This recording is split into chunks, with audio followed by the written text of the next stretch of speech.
Assalamualaikum warahmatullahi wabarakatuh.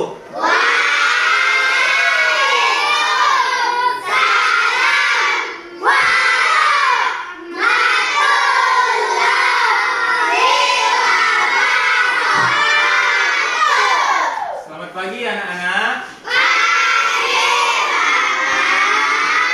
Bagaimana kabarnya hari ini? Baik, Bapak. Sehat semuanya? Sehat, Bapak. Alhamdulillah ya. Semua anak-anak Bapak dalam keadaan sehat walafiat. Jadi sebelum kita memulai pembelajaran pada hari ini, ada baiknya kita berdoa dulu ya. Untuk minggu ini siapa yang memimpin doa? Ya, Patir. Silakan nak, Patir maju ke depan ya. Pimpin doanya.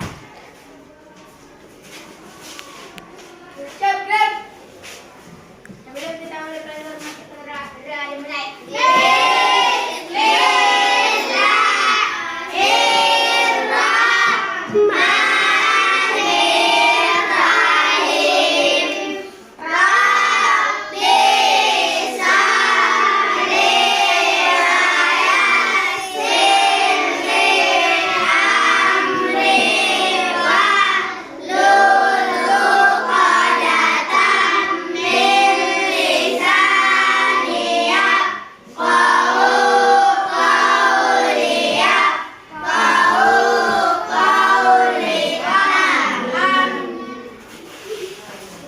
Terima kasih kepada anak Bapak Patir yang sudah memimpin doa kita bersama ya. Jadi sebelum kita masuk pada pembelajaran hari ini, Bapak absen dulu ya. Dengarkan nama masing-masing. Jika nanti Bapak panggil namanya, jawab Patir ya. Iya, Bapak. Ya. Asri, Ilyas, Mukarrama, Hadir, Bapak. Adelia, Hadir, Bapak. Amira, Hadir, Bapak. Salsa. Hadir, Bapak. Ya, semua hadir ya. Iya, Bapak. Jadi untuk pembelajaran hari ini kita akan membahas tentang kisah Nabi Muhammad SAW membangun yaitu kota Madinah. Sebelum kita masuk ke materi, untuk menambah rasa nasionalisme kita, kita menyanyikan lagu Indonesia Raya dulu ya. Jadi Bapak harap anak-anak Bapak silakan berdiri dulu. Ya, kita menyanyikan lagu Indonesia Raya. Sudah siap? Sudah, Bapak. 1, 2, 3. Indonesia tanah airku, tanah tumpah darahku. Di sanalah aku berdiri dari tandu ibu. Indonesia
tujuan pembelajaran kita pada hari ini yaitu menceritakan kisah Nabi Muhammad SAW membangun kota Madinah dan membangun masjid dengan baik. Kemudian membuat paparan mengenai kisah Nabi Muhammad SAW membangun kota Madinah dengan mempersaudarakan umat, membangun masjid dengan baik. Di sini ada video, Bapak harap videonya dipahami, dicermati. Nanti Bapak akan kasih tugas ya. Jadi di sini video kita tonton bersama dulu. Sudah siap nonton videonya? Sudah. Cermati dan pahami ya. Bapak putar videonya. Kisah Nabi Muhammad Sallallahu Alaihi Wasallam, pembangunan Masjid Nabawi di Madinah. Pembangunan Masjid Nabawi menjadi langkah pertama yang dilakukan Rasulullah setibanya di Madinah. Beliau ingin menjadikan Madinah sebagai negara yang dibangun dengan pondasi keberkahan. Untuk mewujudkan hal tersebut, maka kaum Muhajirin dan kaum Ansor bahu-membahu dalam proses pembangunan masjid. 1 Hijriah merupakan tahun yang penting dalam sejarah Islam karena menandai peristiwa hijrahnya Nabi Muhammad SAW dari Mekah menuju Madinah. Setelah peristiwa ini, penghitungan tahun kenabian diganti dengan istilah tahun Hijriah. Kelak pada masa kekhalifahan Umar bin Khattab, tahun hijrahnya Rasulullah menjadi awal penghitungan kalender Hijriah yang dimulai dari bulan Muharram. Hingga kini umat Islam di seluruh dunia memperingati 1 Muharram sebagai Tahun Baru Islam atau Tahun Baru Hijriah. Sebelum adanya Masjid Nabawi, Rasulullah sholat di mana saja asalkan tempat tersebut terhindar dari najis, maka sah digunakan sebagai tempat sholat. Bahkan Rasulullah pernah melaksanakan sholat di kandang kambing. Sebagaimana disebutkan dalam hadis sahih yang diriwayatkan Abu Daud nomor 184. Rasulullah pernah bersabda, "Silakan sholat di kandang kambing, karena di sana mendatangkan keberkahan atau ketenangan." Setelah beberapa hari tinggal di Madinah, Rasulullah berkeinginan untuk membangun sebuah masjid yang memiliki banyak fungsi, jadi tidak terbatas sebagai tempat sholat.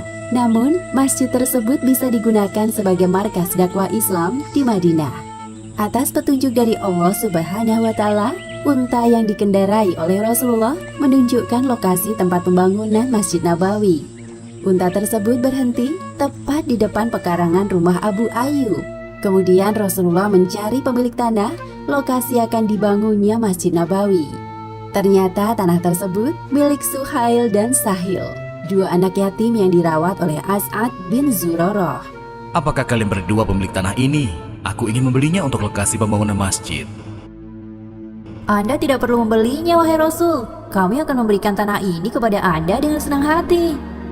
Kali ini Rasulullah menolak hadiah yang diberikan kepada beliau. Hal ini dikarenakan Rasulullah ingin beramal menggunakan harta yang beliau miliki. "Maaf sekali, kali ini aku tidak bisa menerima hadiah dari kalian." Setelah mencapai kesepakatan harga antar kedua belah pihak, akhirnya tanah milik Suhail dan Sahil resmi dibeli oleh Rasulullah. Sebelumnya tanah tersebut biasa digunakan sebagai tempat mengeringkan kurma. Keesokan harinya, Rasulullah memulai proses pembangunan masjid. Hal pertama yang perlu dilakukan adalah meratakan tanah dengan menebang pohon kurma, lalu memindahkan kuburan tua milik kaum musyrikin yang terletak di dekat lokasi pembangunan masjid. Wahai sahabatku, alangkah baiknya jika pepohonan kurma ini ditebang, lalu kuburan tua itu dipindahkan ke tempat lain. Kita membutuhkan tanah yang luas untuk membangun masjid. Baik, wahai Rasul, akan segera kami bereskan semuanya. Selama proses pembangunan, Rasulullah turun langsung ke lapangan. Beliau membantu para pekerja dengan mengangkat bebatuan yang dijadikan pondasi masjid. Para sahabat yang menyadari perbuatan Rasulullah tersebut segera menghentikan beliau. Namun beliau tetap bersikeras untuk membantu. Tidak jauh dari lokasi pembangunan, beberapa pekerja tampak ada yang lesu dan tidak bersemangat. Hai, kawan, lihat yang dilakukan Rasulullah itu. Aku sungguh merasa malu pada diriku sendiri sekarang. Jika hanya duduk dan melihat sedangkan Rasulullah terus bekerja, kita benar-benar telah berbuat zalim. Baiklah, mari kita kumpulkan semangat lagi untuk bekerja lebih keras dari sebelumnya. Ayo, semangat! Mereka mulai bersyair untuk menambah semangat dalam bekerja. Rasulullah juga terus memompa semangat para pekerja dikala semangat mereka mulai mengendur. Sesungguhnya, pikulan orang-orang yang bersusah payah dalam membangun masjid lebih baik dari pikulan orang-orang yang membawa kurma dari Khaybar. Ya Allah, tidak ada kehidupan yang lebih baik daripada kehidupan akhirat. Maka, berikan rahmat dan ampunan bagi kaum Ansor dan kaum Muhajirin. Seorang sahabat bernama Amr bin Yasir menarik perhatian beliau. Ia terlihat bekerja lebih keras daripada sahabat yang lain. Wahai Amr, mengapa engkau tidak seperti teman-temanmu yang hanya mengambil satu buah batu bata? Aku menginginkan pahala lebih dari Allah, wahai Rasul. Wahai putra Sumaya, orang-orang mendapat satu pahala, engkau mendapat 2 pahala. Masjid Nabawi di awal pembangunannya didirikan dengan sangat sederhana. Pondasi masjid berasal dari bebatuan yang keras, dindingnya dari batu bata yang dibuat dari tanah liat. Tiang-tiang masjid berasal dari batang kurma, sedangkan untuk atapnya diambilkan dari pelepah daun kurma. Masjid Nabawi memiliki 3 pintu masuk yang dibuat dengan sederhana. Pintu yang seringkali dimasuki oleh Rasulullah adalah pintu yang berada di arah timur, atau disebut juga Bab Uthman atau Bab An-Nabi. Sedangkan pintu yang berada di sebelah barat dinamai Bab Atikah. Lalu pintu ketiga yang berada di sebelah selatan dinamai Bab Umar. Selama kurang lebih 12 hari, akhirnya pembangunan Masjid Nabawi rampung dengan penampakan yang sederhana. Masjid ini juga belum dipasang lantai, jadi kaum muslimin sholat dengan beralaskan tanah. Bahkan pintu masjid dibuat dengan sangat sederhana. Tidak semua dari kaum muhajirin bisa membangun rumah di Madinah. Hal ini disebabkan karena harta yang mereka miliki telah dirampas oleh kaum kafir Quraisy sewaktu berhijrah. Oleh sebab itu, sebagian dari kaum muhajirin terpaksa tinggal di serambi Masjid Nabawi. Mereka disebut sebagai Ahlu Suffah atau orang yang tidak memiliki rumah. Rasulullah sangat memperhatikan kesejahteraan kaum muhajirin. Tentunya tidak mudah bagi mereka untuk menyesuaikan diri hidup di tempat yang baru. Apalagi mayoritas penduduk Mekah adalah pedagang, bukan petani seperti penduduk Madinah. Disinilah tugas Rasulullah untuk membina para ahlu sufah dibantu dengan para sahabat lainnya.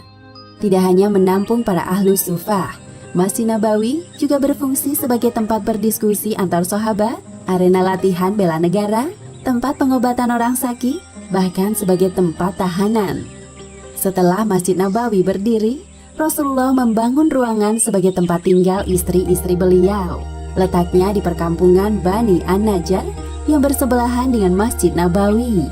Ruangan ini dibangun dengan material yang sama yang digunakan dengan pembangunan masjid.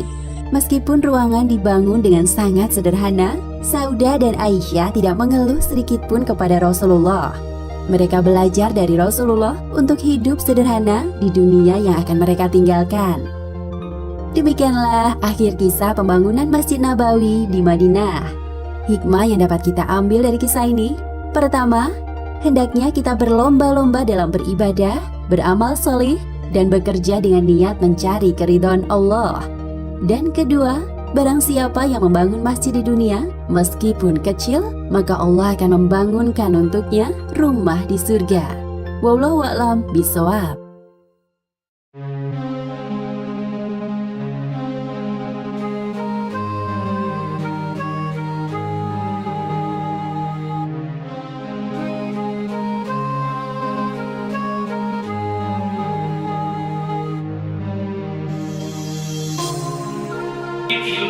Belakang ingin bertanya dulu ya. Kira-kira mengapa Rasulullah SAW membangun masjid ketika sampai ke Madinah? Ya, betul sekali. Untuk tempat tempat beribadah. Jadi langkah pertama yang dilakukan Rasulullah SAW ketika sampai di Madinah adalah membangun masjid. Kemudian masjid itu dikenal dengan sebutan Masjid Nabawi, yaitu Masjid Nabawi. Rasulullah Shallallahu Alaihi Wasallam memilih tempat unta beliau pertama kali berhenti ketika tiba di Madinah. Kemudian sebagai lokasi masjid, ya. Jadi tanah itu semula merupakan tempat mengerikan kurma milik dua anak yatim, ya. Suhail dan Saleh bin Nafi bin Umar bin Sa'labah. Keduanya diasuh oleh As'ad bin Zarara. Terus Rasulullah Shallallahu Alaihi Wasallam membeli tanah itu. Kemudian Rasulullah Shallallahu Alaihi Wasallam memerintahkan menebang beberapa pohon kurma yang tumbuh di atas tanah itu. Jadi kemudian juga memerintahkan dan memindahkan beberapa kuburan tua untuk membangun masjid. Mana tadi namanya Masjid Nabawi, ya. Dan selanjutnya fondasinya terbuat dari batu keras. Terbuat dari batu keras. Dindingnya dari batu bata yang terbuat dari tanah. Kemudian tiang-tiangnya terdiri dari beberapa batang kurma dan atapnya dari daun-daun kurma. Dan selanjutnya Rasulullah Shallallahu Alaihi Wasallam bersama para sahabat bergotong royong membangun masjid tersebut. Suatu saat beliau melihat seorang mengangkat dua batu besar. Beliau memberinya semangat seraya menyampaikan, "Engkau mendapatkan dua ganjaran." Para sahabat berdendang dengan syair yang menggugah agar giat membangun masjid sehingga selesai ya. Kemudian Bapak bertanya, ya, tahukah kalian Rasulullah Shallallahu Alaihi Wasallam membangun masjid bukan hanya sebagai tempat sholat? Tahu ya? Ya. Tahukah kalian Rasulullah Shallallahu Alaihi Wasallam membangun masjid bukan hanya sebagai tempat sholat? Iya. Selain itu apa lagi? Ya, tempat beribadah, yaitu apa lagi? Satu lagi.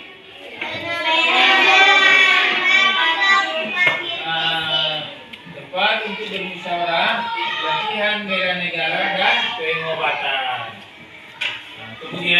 Kemudian Rasulullah Shallallahu Alaihi Wasallam membangun masjid bukan sekedar tempat sholat, ya. Rasulullah Shallallahu Alaihi Wasallam membangun masjid sebagai pusat kegiatan umat Islam. Masjid Nabawi dijadikan sebagai tempat bermusyawarah untuk menyelesaikan masalah umat. Dan masjid juga digunakan sebagai arena latihan bela negara dan pengobatan kaum muslim. Serambi Masjid Nabawi juga menjadi tempat penampungan al-sufah, yaitu al-sufah yaitu sekelompok kaum fakir miskin yang tidak memiliki tempat tinggal, ya. Kemudian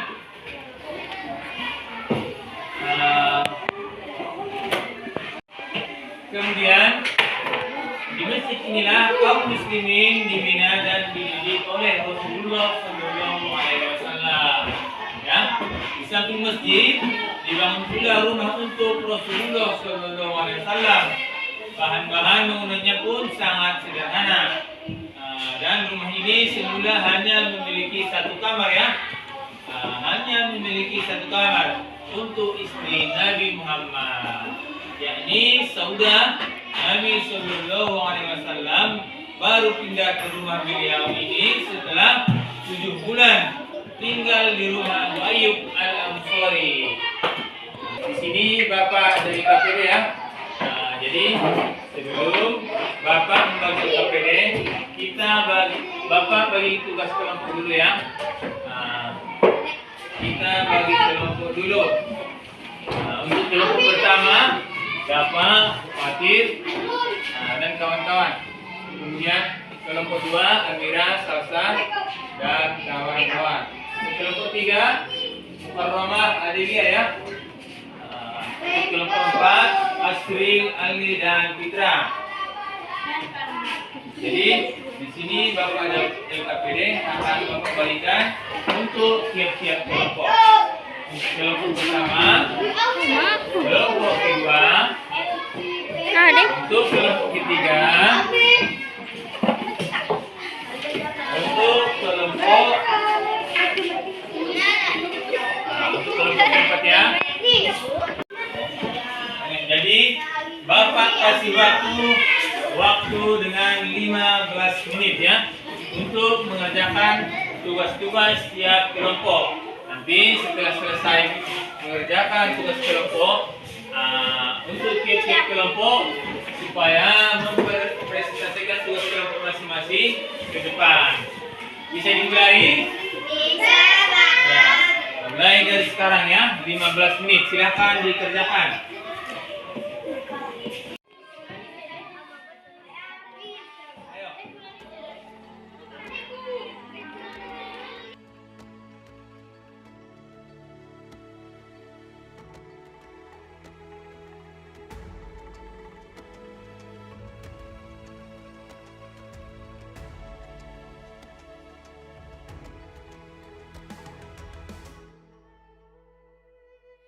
Ayo memilih apa yang kau suka. Merdeka belajar wujud yang nyata. Raih mimpimu juga cita-cita. Generasi emas Indonesia. Belajar Pancasila. Tanamkan di dalam dada. Profil belajar Pancasila. Cerdas berkarakter itu kita.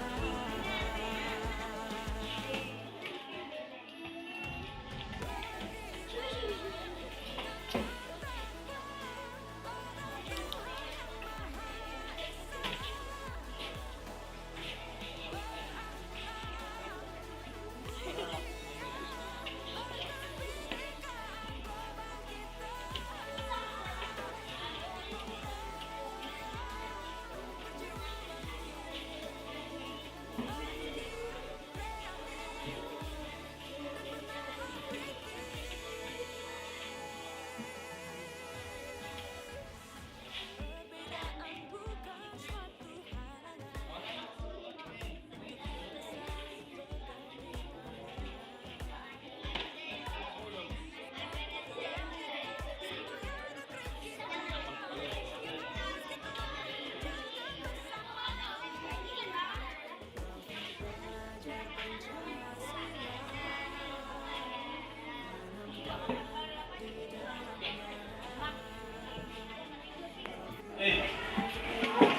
Ya, berhubung waktu sudah pas 15 menit, jadi kita cukupkan ya untuk mengerjakan tugasnya. Sudah selesai semua? Sudah ya, jadi Bapak harap setiap kelompok mempresentasikan hasil diskusinya ke depannya. Kelompok berapa duluan? Kelompok siapa? Ya, kelompok 1. Silakan maju ke depan. Kita bergantung membacakan hasil dan diskusi kami, yaitu kapan kalian mengunjungi masjid? Kami mengunjungi masjid saat waktu beribadah serta saat ada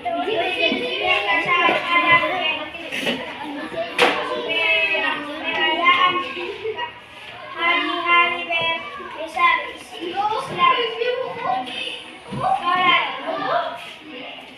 acara maulid, perayaan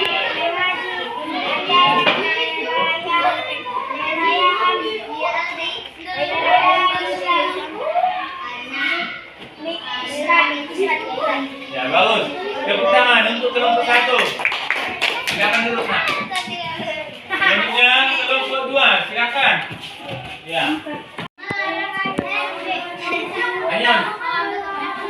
Kami dari kami membaca karena baik kami yaitu kami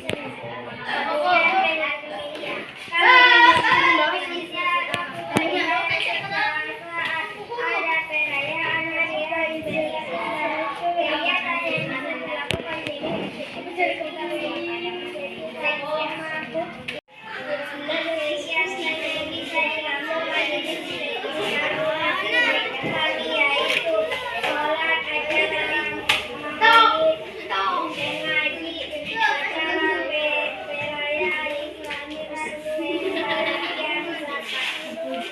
Ya.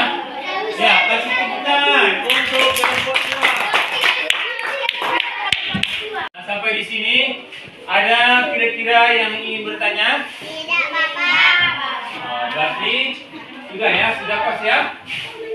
Jadi dari hasil presentasi kawan-kawan kita tersebut tadi dapat kita simpulkan bersama ya, di mana masjid bukan hanya sekedar tempat sholat saja ya.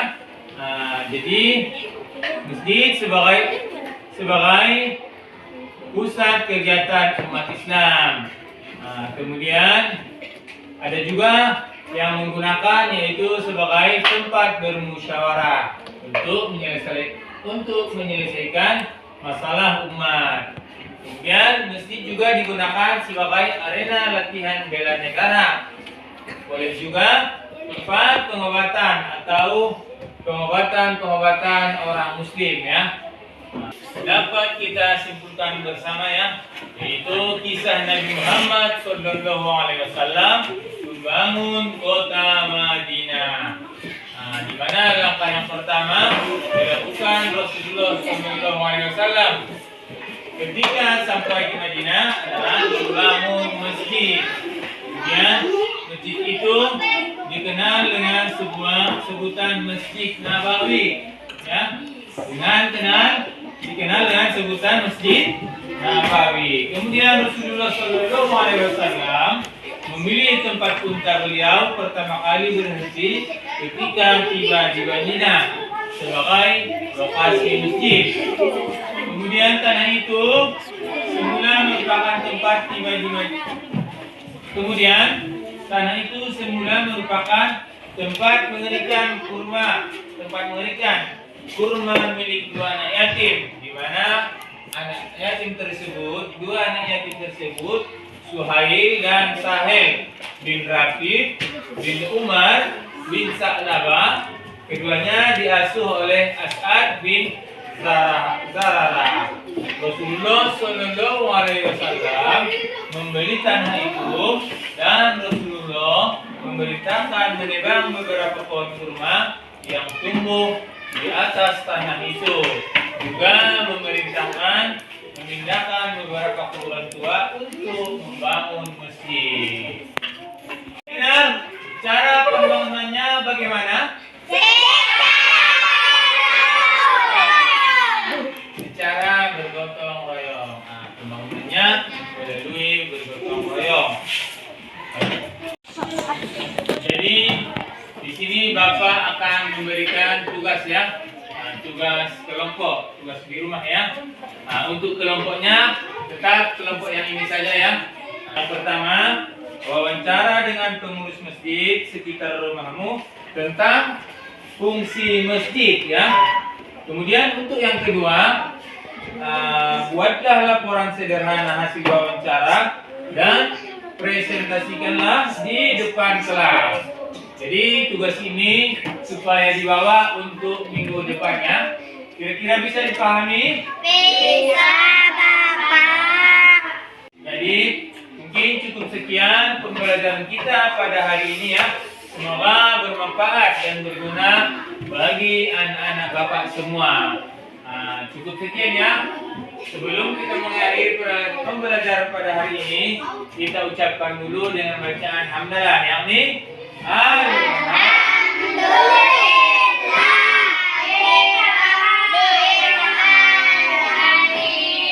Assalamualaikum warahmatullahi wabarakatuh.